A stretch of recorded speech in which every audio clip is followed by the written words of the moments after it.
Este podcast é uma produção Reverber.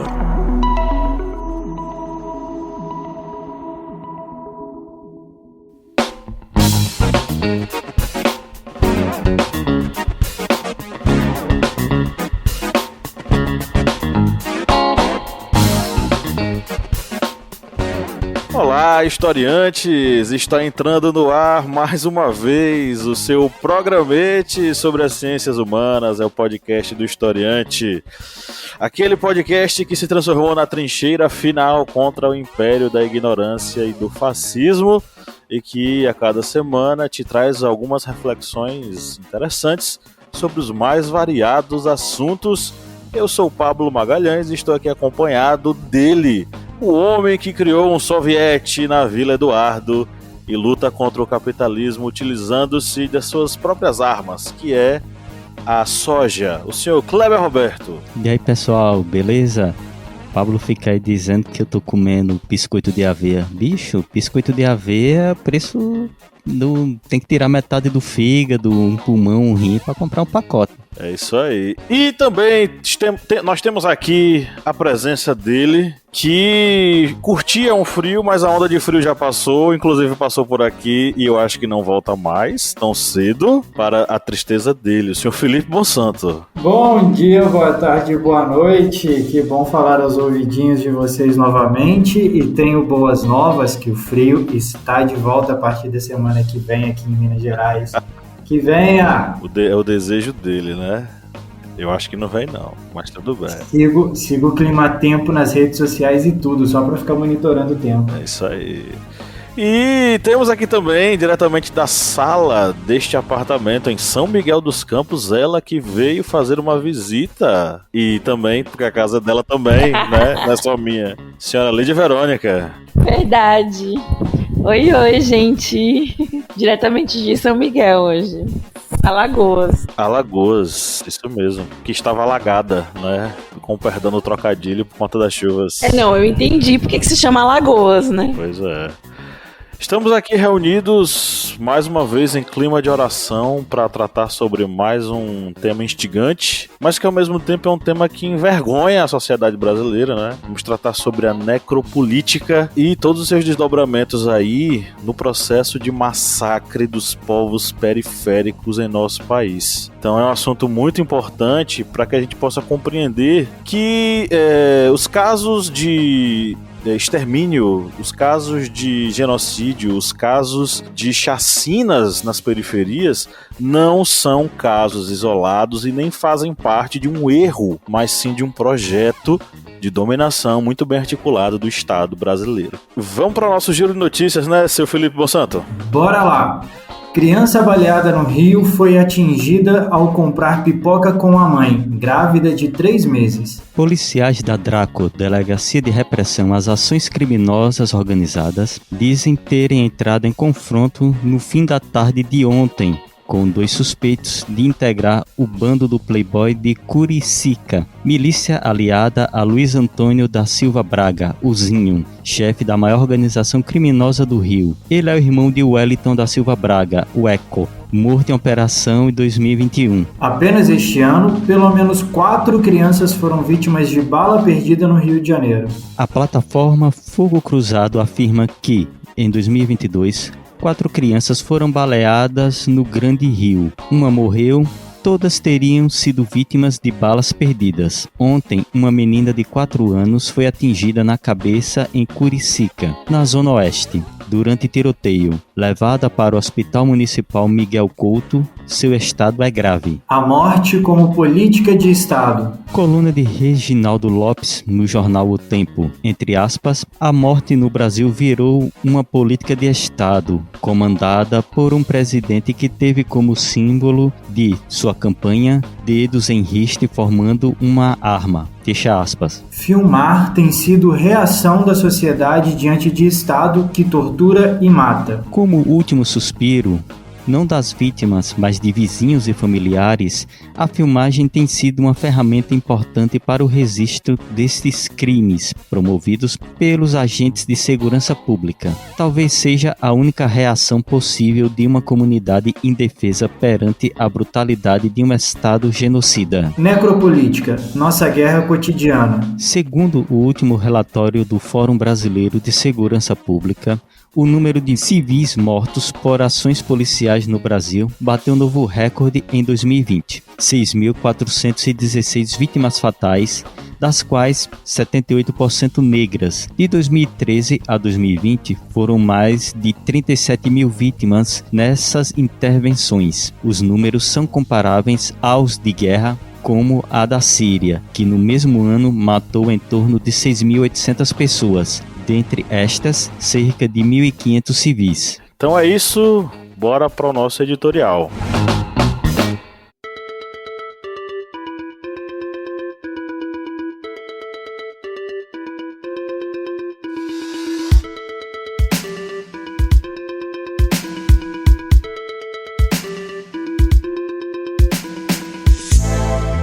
A última semana em nosso país foi marcada por mais um capítulo na longa história de extermínio das populações periféricas brasileiras. No Sergipe, um grupo de policiais prendeu no porta-malas da viatura Genivaldo de Jesus, um homem com transtornos mentais que tinha nos bolsos, naquele momento, os medicamentos que regularmente tomava. Sem possibilidade de defesa, aquele homem foi trancafiado para a morte, sendo asfixiado com os gases ali jogados pelos policiais. Uma execução, à luz do dia, cercada por testemunhas que filmavam e eram ameaçadas caso se aproximassem. As comparações com o genocídio nazista nos campos de concentração durante a Segunda Guerra Mundial logo apareceram nas redes sociais. O horror das câmaras de gás vitimou milhões de judeus, ciganos, gays, lésbicas, inimigos políticos e demais indivíduos considerados indesejados pelos nazistas. Um dia antes, 24 de maio, ocorreu no Rio de Janeiro, na Vila Cruzeiro, Zona Norte, uma das ações mais letais da polícia carioca.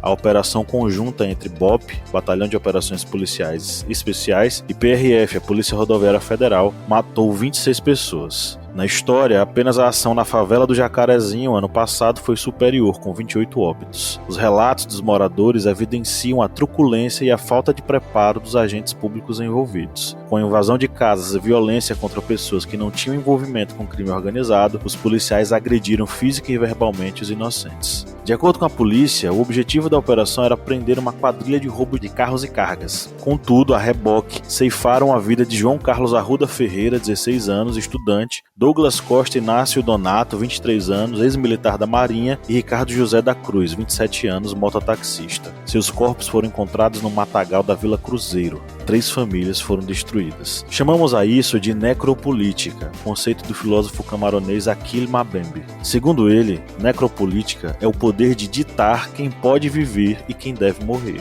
Os critérios são baseados prioritariamente no racismo. Essa política da morte, o uso legítimo da força por meio de seu aparato policial ou a política de inimizade em relação a determinados grupos aparece como um discurso necessário para a política de segurança da maioria em diversos estados no mundo inteiro, mas principalmente nos países da periferia do mundo. No Brasil, este é um processo longo, ininterrupto e cruel que acompanha nossa história. Da colonização, passando pelo período monárquico até hoje, indígenas, negros, pobres e marginalizados são todos o alvo preferido da suposta ação de defesa policial. E a pergunta que eu faço para vocês, meus amigos, é a seguinte: no país governado por indivíduos que têm na necropolítica uma arma de controle, como podemos resistir e principalmente sobreviver?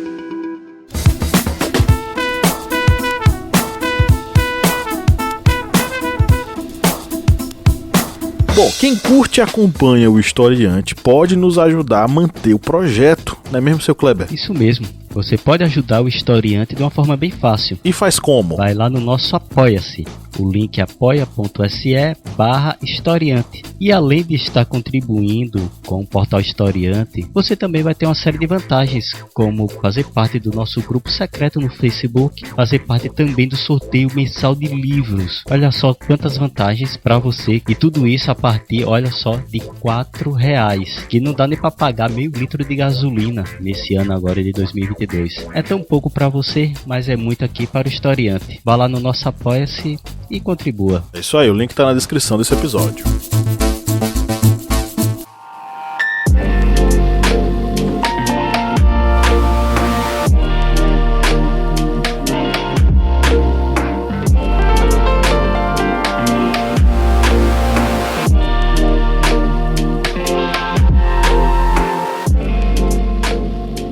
Eu acho que uma das atitudes que estão sendo tomadas é exatamente essa, a da câmera do celular.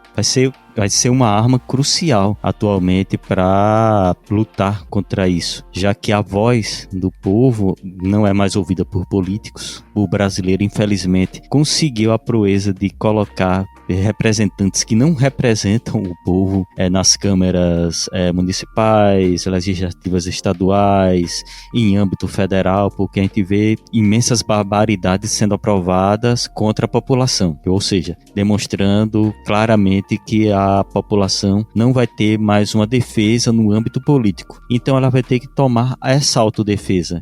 E isso vai ser através do quê? Essas filmagens, por pessoas pensarem que é algo simples, está sendo crucial para evitar isso. Estudando para a gravação de hoje, em um dos artigos em que nós separamos para esse podcast, que está no site otempo.com.br, que é de Reginaldo Lopes, esse artigo ele fala o seguinte: uma boa iniciativa foi a adoção de câmeras acopladas nas fardas da Polícia Militar Paulista. Implementada em 18 unidades, a iniciativa ajudou a reduzir o número de mortes, inclusive de agentes, em 85% nos confrontos policiais ocorridos desde que passou a ser adotada. Ou seja, a gente vê que mesmo sendo um instrumento tão, digamos, simples atualmente, porque qualquer celular vai ter, o smartphone vai ter uma câmera, e isso pode ser utilizado. Nesse caso aqui, logicamente, são câmeras adaptadas para serem utilizadas nas fardas policiais, mas a população em si vai ter uma arma em mãos, que é a da câmera, que é da filmagem.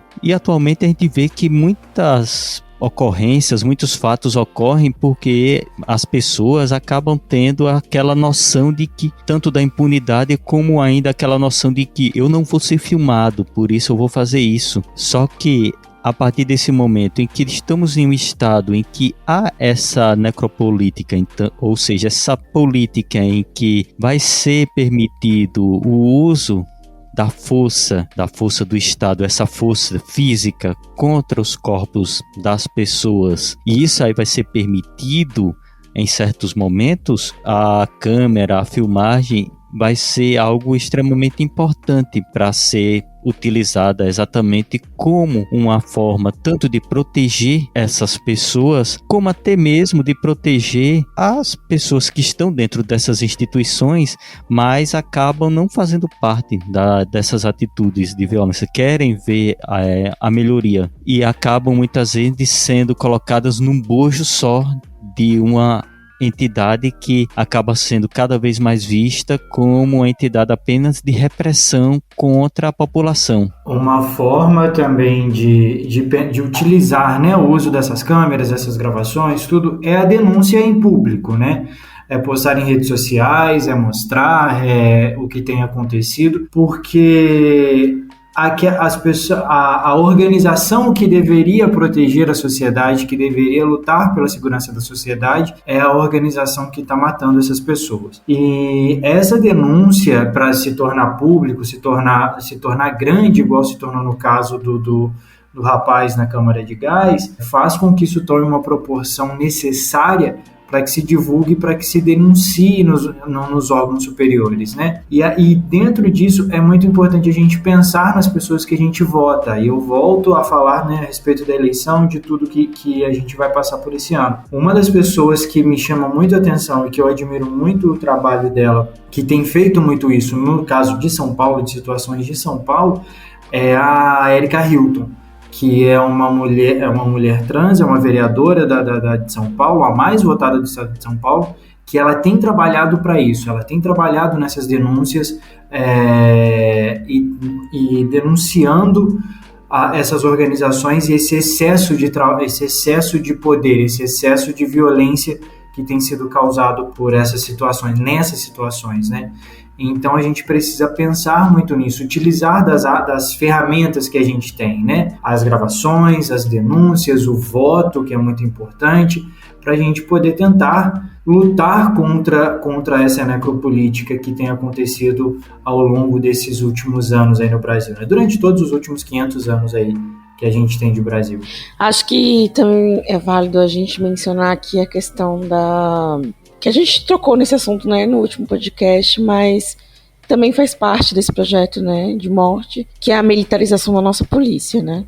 Então, quando a gente declara guerra às drogas, a gente está autorizando a polícia militarizada a matar quem faz parte dessa guerra às drogas, né? O estado de sítio nada mais é do que uma ação militar, né, para justamente ter o domínio sobre as vidas e os corpos periféricos, e toda a situação que parece anacrônica, né? Na verdade, ela faz parte desse projeto de dominação dos corpos e das vidas que o Estado tem.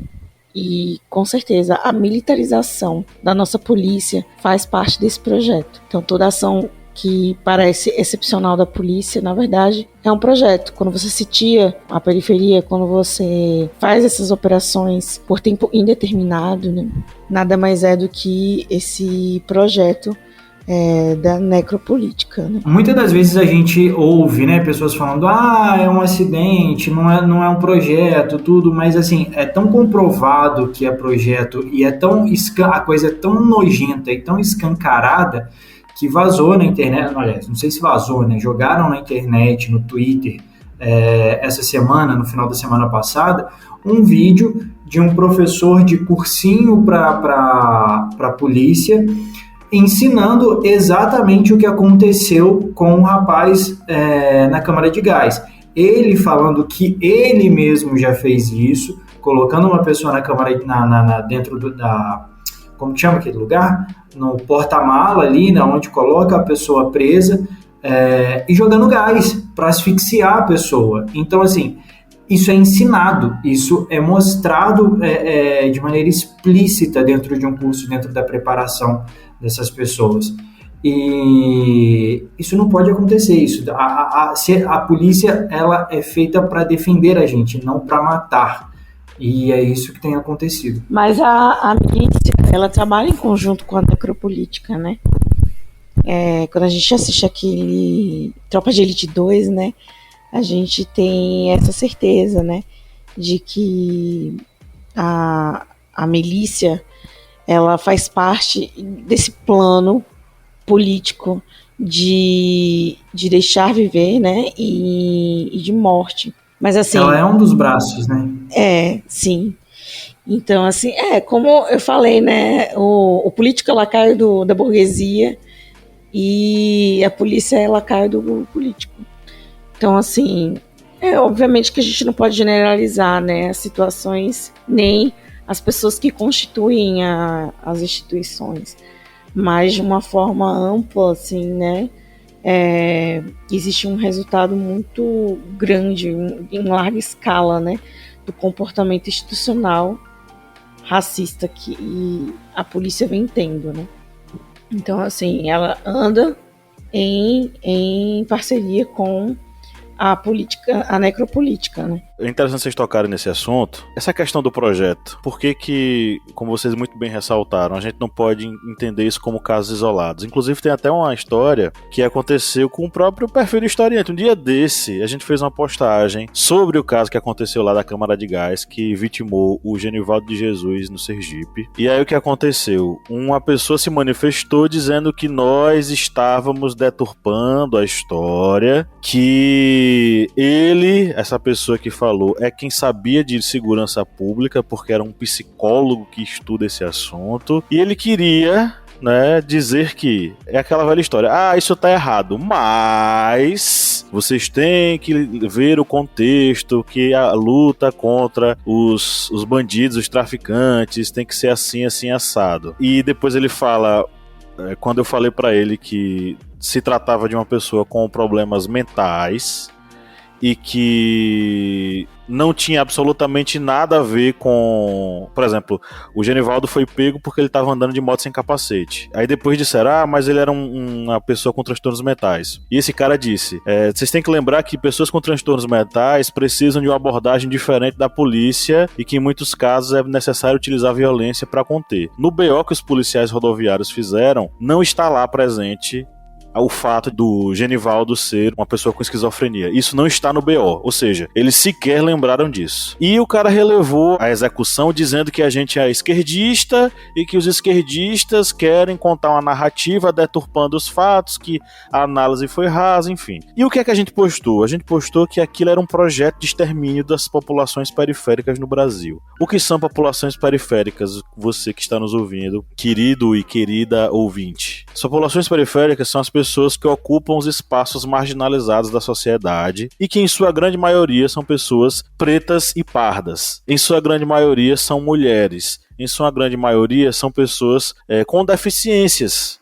Essas pessoas estão marginalizadas e ocupam a periferia da nossa sociedade. E aí vem a questão do conceito que a gente está trabalhando hoje, né, de necropolítica. Necropolítica, muita gente está usando e tal, é um termo formulado pelo Achille Mbembe, muito baseado com leituras que ele fez de Foucault. O Foucault ele tem um conceito chamado de biopoder, que o biopoder justamente são ferramentas que controlam a sociedade através, por exemplo, da saúde, de várias áreas da sociedade, vamos dizer assim. Então o biopoder controla diretamente essas várias áreas da sociedade, sendo exercitado através de um Estado que controla, né, as pessoas. E ele vai formular a ideia de necropolítica como sendo, resumidamente, o poder de ditar quem pode viver e quem deve morrer. E é nessa perspectiva que a gente vai ver, por exemplo, a ação da polícia, né? Tem até uma citação do livro Necropolítica que diz o seguinte, do Achille Mbembe: a instrumentalização generalizada da existência humana e a destruição material dos corpos humanos e populações. Essa é a necropolítica, esse é o objetivo dessa necropolítica. É a polícia que é utilizada para fazer esse controle social de extermínio. Exterminar quem? As pessoas não desejadas pelo Estado, pela sociedade.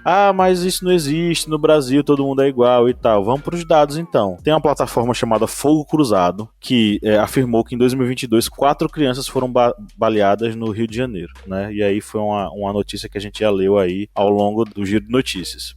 Outro dado, Fórum Brasileiro de Segurança Pública. O número de civis mortos por ações policiais no Brasil bateu recorde, né? Então, 6.416 vítimas fatais, das quais 78% são pessoas negras. São índices que demonstram como a violência no Brasil ela é direcionada para a supressão e para o controle das vidas das pessoas negras no Brasil. Então, assim, todo um aparato estatal voltado para esse massacre das populações periféricas, das quais a única forma de se proteger, e isso aconteceu, por exemplo, na invasão da Vila Cruzeiro, é a filmagem. Sem a filmagem, né, sem o ato de filmar, essas pessoas estariam praticamente entregues completamente às mãos desses agentes públicos, que geralmente fazem o quê? Utilizam-se dos BOs que escrevem sobre o caso para justificar as atrocidades em relação ao que aconteceu, né? E aí o BO, o que é que eles fazem? Eles manipulam. Eu vou entrar novamente naquele caso, na crítica que eu faço à imprensa, né? Que na faculdade de comunicação social a gente descobre, na verdade na faculdade de direito também a gente sabe que a imprensa é o quarto poder, né? É o poder que regula todos os outros três, que denuncia, que questiona a população, que informa. E aí a gente se depara com esse caso em Sergipe, e aí desse caso a gente descobre várias outras situações que acontecem naquele estado. Como eu trouxe no outro podcast, né? É o terceiro no ranking com maior letalidade policial. Então, assim, um estado tão pequeno, o terceiro no ranking no Brasil, um país com uma dimensão continental, sabe? Onde estava a imprensa, onde estava a mídia em cima disso. Então, assim, é algo a se questionar também, né? Então, assim, a gente deixar na mão da população, essa denúncia, ela teria ficado por lá mesmo, né? Eu não vou ser hipócrita que nem aquele meme, né? Aí a mídia golpista não notifica, não noticia. E eu soube isso pelo meu vizinho, né? Mas na verdade é porque eu sigo algumas páginas, né? Que elas têm esse compromisso social, né? De informação. Mas antes disso, a gente não via grandes canais, né? Noticiando. E na verdade também nem trouxeram à tona essa questão da letalidade policial que tem no estado, né? Só pesquisando que a gente descobre. E é justamente aí onde entra essa questão que eu tô falando sobre o filmar enquanto ato de resistência. Tem um texto do André Santana, lá no UOL, e ele fala sobre esse assunto. O André Santana, inclusive, foi meu colega de trabalho lá na Faculdade de São Francisco de Juazeiro, há muito tempo atrás. Ele fala que a filmagem se tornou a única forma de proteção, mas principalmente de denúncia desse processo, porque sem ela a gente não saberia, justamente como você falou, Lídia Verônica. A gente não saberia dos casos, nós não saberíamos, porque eles não teriam a repercussão que hoje tem. Por que a gente sabe que um homem foi morto num supermercado por 2 seguranças que o asfixiaram até a morte? Por que a gente sabe que o Genivaldo foi executado numa câmara de gás da viatura da Polícia Rodoviária Federal? Por que a gente sabe tantos casos assim? Por que a gente sabe que os policiais rodoviários federais foram truculentos quando invadiram a Vila Cruzeiro? Porque as pessoas filmaram a ação, né? E aí a gente entra num contexto que eu vou passar a bola para vocês falarem o que é que vocês acham, né? Hoje o celular se transformou inclusive numa arma não letal de autoproteção. O que é que vocês acham? Eu acho que nem é autoproteção, mas é prova, né? Infelizmente, né? É aquela coisa, é tardia, né? Mas ela não protege, porque ela não tem uma ação anterior, né, a determinados crimes, mas ela consegue provar, né? Então, assim, eu consigo hoje, com a tecnologia, provar. E um celular realmente é uma arma que eu posso carregar no bolso e, enfim, né, aquelas pessoas que já não têm esse tipo de acesso também ficam à mercê, né, da necropolítica e das instituições que supostamente, né, ele poderia denunciar e que estão fazendo coisa errada contra ele, enfim. Mas eu acho que é uma arma que prova, não que protege, entende? Tipo, ela não é anterior ao mal feito. Eu não sei se seria uma arma, mas eu acho que uma ferramenta de denúncia muito importante, sabe? Porque através do celular você filma, mas você... Mas tem que andar armado, né, Felipe? Oi? Tem que estar munido, tem que andar armado. Sim. Mas é uma ferramenta porque possibilita você utilizar alguns meios para essa denúncia. Porque, por exemplo, o vídeo do Genivaldo ele começou a viralizar muito mais em rede social, no Twitter, algumas coisas assim. E isso é uma ferramenta que ela dá essa possibilidade de não só mostrar que não é algo ali pontual, algo que está acontecendo só naquele lugar, mas como vai juntando várias informações. O cara que morreu no Carrefour lá no Rio Grande do Sul, o Genivaldo que morreu no Nordeste, o cara que foi assassinado achando que estava com uma submetralhadora no Rio de Janeiro, mas na verdade era um guarda-chuva, e por aí vai se montando as coisas, né? Por aí vai se montando todo esse quebra-cabeça e vai denunciando cada vez mais, vai montando um mapa da necropolítica no Brasil, né? Então eu acho que é uma ferramenta muito importante. E ela também une, e é uma forma também de mostrar, de trazer informação também para o jornalismo investigativo, né? A gente falou aqui agora há pouco a respeito da grande mídia, né? Da manipulação da grande mídia. Isso permite com que o jornalismo investigativo, meios de comunicação que não possuem fins lucrativos, não estão dentro da grande política, possam denunciar e levar informação cada vez mais para essas pessoas, né? Através de colhendo informações como essa. Então eu acho que sim, é uma ferramenta, o celular é uma ferramenta muito importante para isso, nessa denúncia. Principalmente porque é uma ferramenta que pode, mesmo com as condições financeiras que a nossa sociedade, principalmente as pessoas mais humildes, conseguem ter alcance. Porque, por exemplo, como a gente já ressalvou aqui, para conseguir mobilizar essa grande mídia, para conseguir mobilizá-la, teria que ser fatos ou ocorrências que acontecessem com aquelas pessoas tidas, entre aspas, da elite, os ricos, os poderosos. Aí, fatos que ocorrem com eles, isso aí consegue realmente mobilizar a grande mídia. Ou aqueles fatos que vão poder causar aquelas notícias que sejam, digamos, não seria notícias, e fugiu aqui a palavra, mas seriam aquelas notícias que causam apenas aquele rebuliço na população, por ser algo que não tenha nem ligação com essas pessoas mais pobres, mas é porque afetou um famoso, afetou alguém que vai causar alguma polêmica. A mídia está atrás disso. E aí, as pessoas mais humildes, as pessoas mais carentes, que têm acesso a um celular, que consigam filmar isso, elas vão ter ao lado as redes sociais, que podem ser uma ferramenta de publicação, de um alcance que consiga engajar um determinado fato, como a gente bem ressalvou aqui do camburão de gás que foi utilizado ali contra o Genivaldo. A notícia não teve um alcance inicial muito grande, ela não saiu na mídia assim em destaque, ela demorou para sair nas redes sociais. Eu acho que saiu só no dia seguinte ao fato, e a partir dali, do alcance que teve nas redes sociais, é que veio a alarmar a grande mídia. Ela viu aquilo ali como uma forma de publicação, de alcance. Mas a gente vê que o celular ele acaba sendo esse instrumento que pode ser utilizado pelas pessoas mais carentes, pelas pessoas que não conseguem engajar a grande mídia. E são essas pessoas mais carentes que são alvo da necropolítica. E a gente pega aqui até o que foi comentado por Flávio Santos, que ele comentou na postagem que fizemos aqui no Instagram, que ele comentou o seguinte: a necropolítica chegou aqui há mais de 500 anos, assim como os projetos genocida e fascista contra a população empobrecida do Brasil. Nunca houve trégua.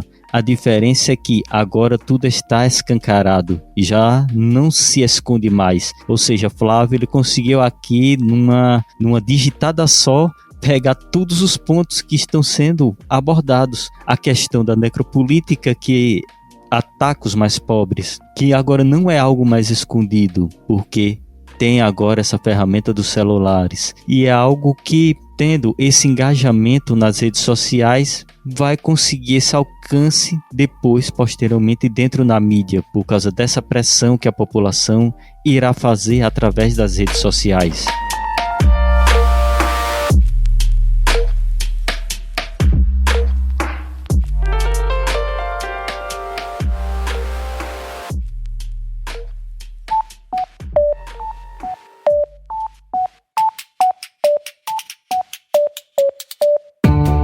Me diga uma coisa, Lídia Verônica, qual é o melhor lugar para ouvir podcasts? O melhor lugar para ouvir podcast, pra mim, é na cama. Mas pra todo mundo, é o Orelo. Com certeza. Além de tudo, o Orelo nos remunera. Cada clique seu ajuda o nosso projeto a crescer. Então quer dizer que só de a pessoa ouvir, dar o play lá nos episódios, isso já nos ajuda? Nem precisa a pessoa pagar? Exatamente. Se você não pode ou não tem interesse em ser um apoiador, mas acha o nosso projeto legal, vai lá no Orelo e dá essa força pra gente.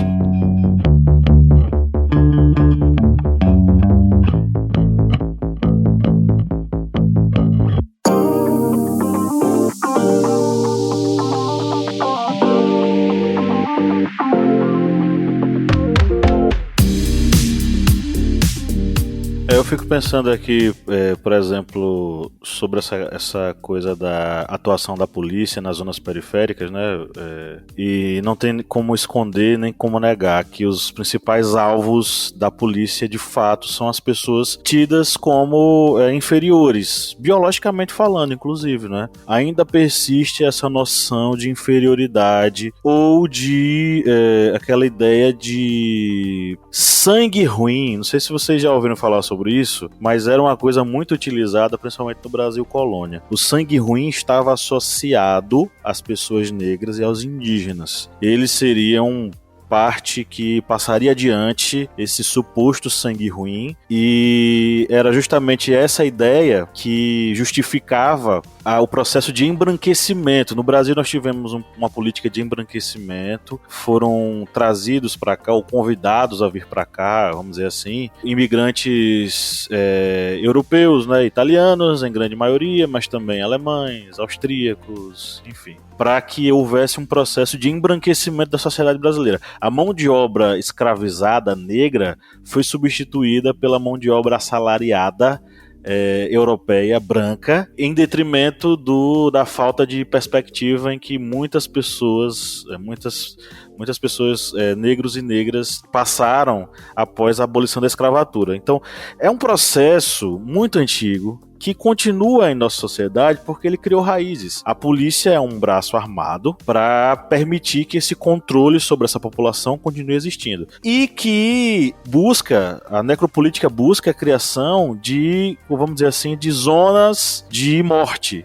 Né? O que seriam zonas de morte? É um conceito que o Achille Mbembe usa no seu livro, Necropolítica. Ele diz o seguinte: o que é que o Estado deveria fazer? Né? Ele deveria estabelecer o limite entre os direitos, a violência e a morte. Ele deveria agir como uma espécie de fiel da balança contra a utilização dessa violência e dessa morte de uma forma tão sistemática. Ao invés disso, o que é que os Estados fazem? Eles se utilizam do poder e do discurso para criar zonas de morte. Ele usa exemplos como a Palestina, alguns locais da África, Kosovo, enfim, são essas regiões que ele coloca como as zonas de morte, onde o exercício da morte é um exercício de dominação. E aí eu fico pensando, no Brasil também nós temos as zonas de morte, gente. Quais são as zonas de morte, se não as comunidades marginalizadas, periféricas no caso, as favelas? O que são zonas de morte, se não os bairros mais afastados do centro, aonde o processo de criminalidade ou de criminalização dessas pessoas atingiu um nível muito alto, aonde as polícias andam com seus camburões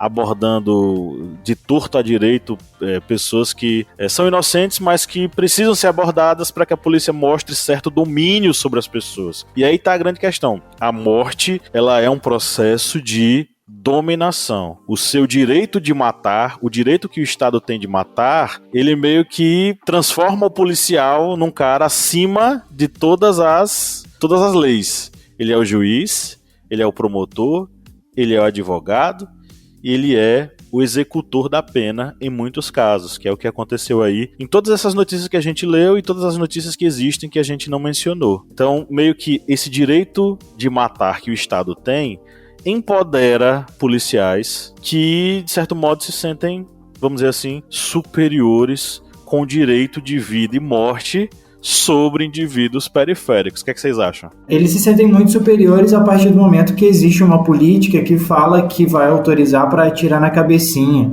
ou que bandido bom é bandido morto. Então, a partir desse momento, os órgãos públicos, né, de defesa, que seria a polícia, né, eles se sentem superiores e eles se sentem no direito de abordar e de matar pessoas do jeito que eles bem pensarem, na forma de abordagem que eles pensarem, seja numa invasão, seja numa investigação, seja lá o que for. Eles se sentem, como que fala? Não é protegidos, mas tem uma outra palavra, respaldados pelo próprio Estado a poder fazer essas abordagens e agir da maneira que acharem melhor. Eu acho que ocorre exatamente isso. Que o Felipe está falando, vai ser tanto essa questão de um respaldo que vai ter ali a partir, por exemplo, do executivo, que acaba legitimando muitas vezes essa agressividade dentro dessa necropolítica, e a gente vê também a questão até mesmo de dois fatores, a questão da impunidade. A gente sabe que muitas vezes o que vai ocorrer vai ser aquela lentidão para ser julgado, para ser punido, algum ato desse. E até mesmo a questão de que esses atos de violência, eles vão ocorrer com as populações mais humildes. A gente falou aqui dos recursos que a população mais humilde ela vai ter. Pode ir, por exemplo, procurar Ministério Público, divulgação, a exposição da imagem em uma rede social, e muitas vezes pode alcançar a grande mídia, mas a gente sabe que mesmo assim, essa população mais humilde, essa população que enfrentou essa violência, ela vai ficar acuada, porque ela vai continuar ali, digamos, dentro daquela esfera que vai ser dominada ainda por essas pessoas que praticam violência contra ela. Vai ser bem diferente, por exemplo, de uma pessoa que pode ter cometido um ato criminoso, mas mora em um condomínio de luxo, um Alphaville, o Morumbi, aquele, como é que varandas, vivendas, né? Como é que é o nome lá do condomínio, que acharam cento e tantos fuzis, que mora um presidencial, Vivendas um do presidente Rio. aí, que se diz Vivendas presidente. da Barra. Vivendas da Barra. Vivendas da Barra, é porque é tão complicado o nome que a pessoa até tem medo, né, de citar isso aí. Mas, com certeza, pessoas que moram em condomínios de luxo, elas não vão sofrer uma abordagem violenta. E a pessoa muitas vezes vai dizer, você vai cometer esse ato lá na comunidade, lá na favela. Aqui não. E essas pessoas que praticam a necropolítica vão muitas vezes só abaixar a cabeça e sair do local. Pois é. E aí tem a questão do âmbito jurídico, né? O interessante é que se as pessoas recorrem às gravações e postam, por exemplo, elas estão atrás de dar notoriedade aos casos que estão acontecendo, né? Quando tem abordagem policial. Mas e quando mesmo a justiça que elas recorrem é uma justiça baseada na necropolítica? E quando as próprias decisões jurídicas elas pendem para defender o assassino e para criminalizar, culpabilizar a vítima? Seria o caso, por exemplo, de a gente refletir sobre... A questão racial é um dos pilares, né, da necropolítica. A segregação racial, elas fazem parte dos pilares da necropolítica, né? Quando você criminaliza uma raça, uma classe social... E quando a própria justiça é racista, o que é que se faz? O que é que se faz? O que sempre fizeram, resistir, né? É o que se faz, né? Só queria fazer um comentário. A Lídia comentou isso no começo do episódio, que a polícia, né, essa forma com que a gente está abordando aqui é um dos braços da necropolítica no Brasil. A gente precisa lembrar também que ela é tão bem arquitetada que durante a pandemia as pessoas que mais sofreram no Fique em Casa, que era o correto a se fazer, eram as pessoas pobres, as pessoas negras que moravam nas periferias, que não tinham saúde pública, não tinham acesso fácil à saúde pública, não tinham acesso a auxílio. Foi aquela enrolação toda que a gente viu. Muitas das vezes as pessoas precisavam se colocar em risco indo trabalhar. Então, assim, a gente isso que a gente abordou aqui é um dos braços, mas a gente tem vários outros, como a gente teve a pandemia, a gente está tendo, né, a pandemia aí acontecendo, e as maiores vítimas foram pessoas negras e pessoas pobres. Né? Não, exatamente. Eu acho que essa questão da necropolítica é algo que não é tão comentado ainda como deveria ser, porque a gente está realmente vivendo um período em que estamos vivenciando realmente políticas que vão de encontro não somente contra pessoas que estão em locais que são marginalizados, como a gente já explicou várias vezes aqui, não é do marginal criminoso, mas pessoas que estão à margem da sociedade, aquelas pessoas que não são vistas pela grande mídia, por exemplo. Mas a necropolítica, ela não está somente nesse ambiente urbano, ela vai afetar também as comunidades, por exemplo, quilombolas, quando vai os assentamentos que elas não são autorizados a ter as suas comunidades aprovadas, vão também afetar os povos indígenas, quando garimpos invadem locais que são locais desses povos indígenas e as autoridades, elas muitas vezes fazem vista grossas, e isso vai fazer com que vá ter aqueles efeitos nocivos, por exemplo, com relação ao veneno na água, a própria violência física direta através da violência armada. E tudo isso vai fazendo parte de uma necropolítica com os seus braços, porque a gente comenta aqui que vai ser aquela violência, apenas a gente comentou de uma violência praticada, por exemplo, pelos agentes do Estado. mas a gente sabe que esses braços eles acabam sendo maiores com ligação ao próprio poder estatal. E muitas vezes a gente olha e vê que está ficando cada vez mais difícil viver num país nessa situação, mas é lutar por um... Kleber, a negligência com as políticas públicas também fazem parte, né, disso. Exatamente. Aí, que é uma violência silenciosa, né? Você vai Exatamente. precarizando a saúde, você vai precarizando o acesso à educação, ou seja, você vai isolando ainda mais esses povos, né, periféricos, quando você tira a educação delas. E a saúde, né? A gente viu aí na pandemia o acesso à vacina, né? Teve uma CPI para isso. Faz parte desse plano e realmente você está falando é pertinente, assim, essa questão da guerra silenciosa também, né? Contra a população. Exatamente. E essa questão é só lutar e vamos utilizar nossas forças que estão ao nosso alcance para tentar... Não sei se consegue reverter, porque eu sou uma pessoa bem, digamos, que não boto tantas esperanças com o nosso país, mas vamos tentar imaginar que podemos pelo menos ter uma condição de vida melhor, um pouco melhor, e o brasileiro está precisando. É um refresco, né?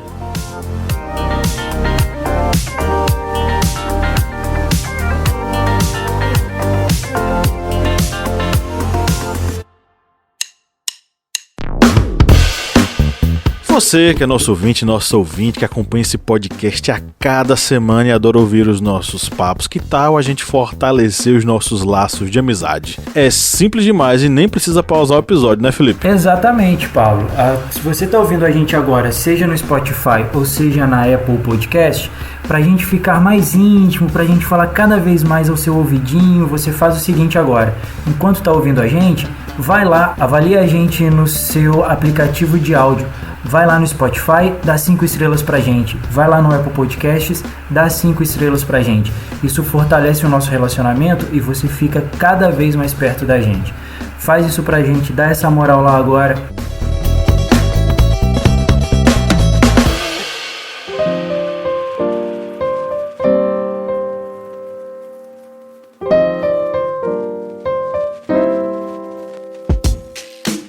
Bom, minha gente, vamos para as nossas indicações, né? Agradecer aí ao nosso querido Flávio José, o nosso apoiador que interagiu com a gente, mandou mensagem.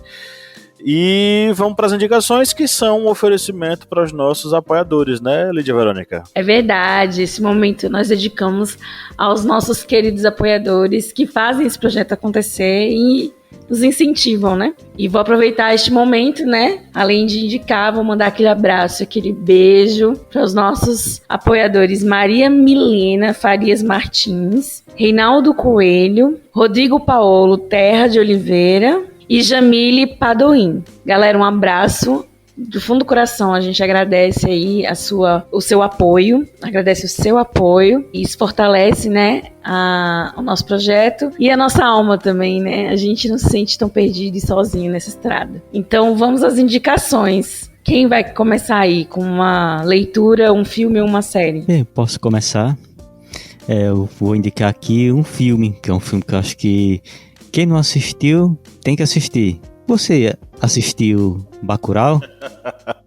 Pergunta que não quer calar de 2020, né?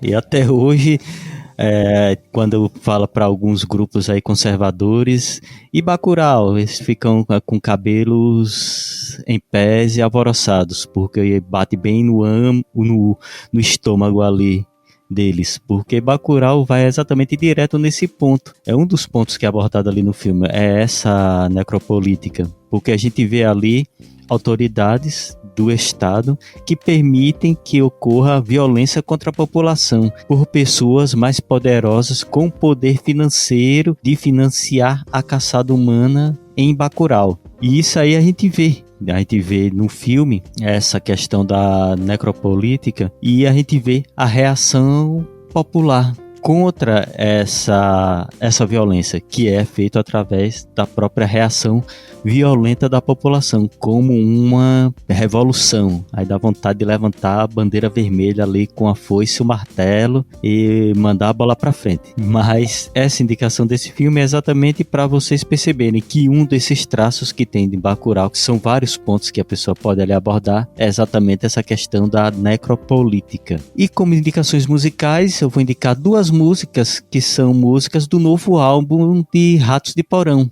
que é exatamente um álbum que se chama Necropolítica. E as duas músicas que eu vou indicar, a primeira é Alerta Antifascista, que essa música ela tem aquela pegada exatamente para ficarmos de olho, tanto nessa questão dos conservadores, daquelas pessoas que ficam ali utilizando-se tanto do poder como dos seus aliados, para a gente ficar de alerta com relação aos fascistas, que estão sempre aí no cio, esperando exatamente o momento. E a outra música, a música Necropolítica, que é também a música de Ratos de Porão desse álbum. E vai falar exatamente dessa questão da violência contra a população marginalizada. São as minhas duas indicações musicais, bem românticas, pop, suaves e bem docinhas. Eu vou indicar a Tropa de Elite, que eu falei aqui durante o episódio. É o Tropa de Elite 2, o inimigo agora é o outro, né? Eu acho interessante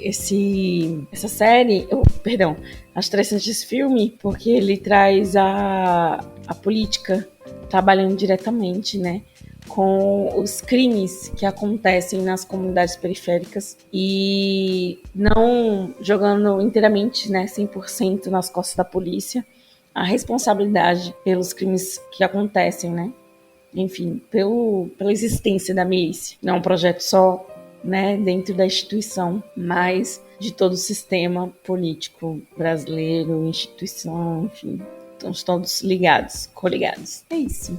E a minha música que eu vou indicar é a música Cleane, do Criolo, que ele lançou, né, no meio da pandemia aí, ano passado, justamente uma homenagem à irmã dele, que morreu de Covid por negligência, né, do Estado. E a música fala sobre essa questão, né, do corpo negro e do preconceito e do acesso à saúde e de outros direitos, do isolamento também, né, do povo periférico e do povo negro. Então, assim, é forte porque é emocionante, né, a irmã dele morreu de Covid e, enfim, nos traz a reflexão, né, sobre o isolamento da população periférica, população negra, que foi a que mais sofreu durante a pandemia por conta da negligência do Estado, dessa política, né, da necropolítica adotada especialmente por esse governo atual. Bom, eu vou fazer minhas indicações aqui já de uma vez. Eu vou indicar uma série documental que estreou semana passada na HBO Max, que é PCC Poder Secreto.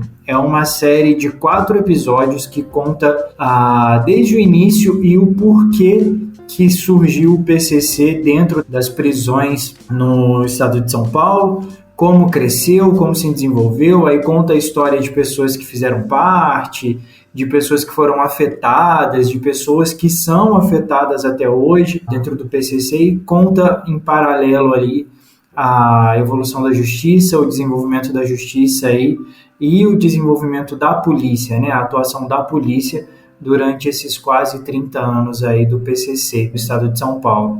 Tem 2 momentos muito interessantes na série documental, que, pelo menos para mim, que me chamaram a atenção. Uma delas é o depoimento do Macarrão, que é um dos fundadores do PCC, que ele fala que o PCC surgiu por falta da presença do Estado cuidando das penitenciárias, né? E aonde falta o Estado, o crime atua. Eu achei muito interessante essa fala dele, e eu também achei muito interessante eles terem um estatuto. O PCC tem um estatuto onde ele precisa ser seguido à risca. Achei muito interessante. Vou indicar também o podcast do Mano Brown, o Mano a Mano, que saiu semana passada, que ele entrevistou a Sueli Carneiro, que é uma estudiosa a respeito da negritude, do povo negro no Brasil, e ela dá na cara algumas realidades ali no podcast que são, assim, escancaradas e de doer, né? Tá sensacional o programa dele também. E vou indicar 2 músicas que eu gosto bastante. Uma é do Djonga, que ele conta, na música, ele conta a reação de um assaltante a banco quando ele é pego num assalto, e ele conta o que ele sente, o que esse cara sente por dentro quando ele é pego e é levado para o presídio. Chama Amor, Sinto Falta da Nossa Casa. Amor, Sinto Falta da Nossa Casa é o nome da música, que é muito legal. E uma outra também que é muito interessante, que eu vou indicar, é Novinha, que está no álbum Amarelo do Emicida, que conta o início da relação de um adolescente com a arma. É muito interessante essa música também, me chama bastante atenção e vale a pena aí ouvir as duas músicas e entender um pouquinho como que é a diferença, né? Como que a população negra e como que essa população ela é envolvida pelo crime desde pequeno.